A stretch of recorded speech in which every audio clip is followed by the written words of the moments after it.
In this lesson, you used Google Search to conduct preliminary market and competitor research.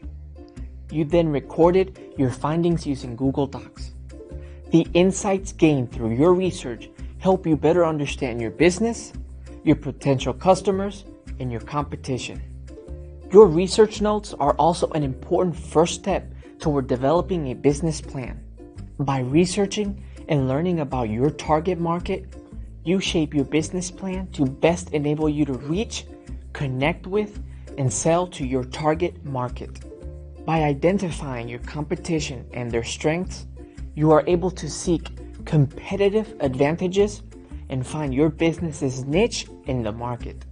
In this lesson, you used keyword searches to find specific information about your business and market, conducted market research to identify your target market, conducted competitor research to understand your competition and how their businesses operate, and created a planning document in Google Docs to record your findings.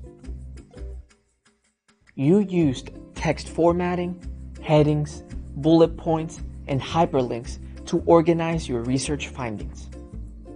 And you created a table to analyze your competitor strengths and suggest how your business will compete with them.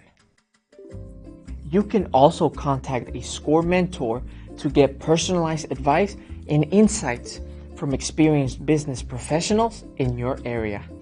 The skills you practice in this lesson, as well as resources from score.org, will help you as you develop and write your business plan and start your small business.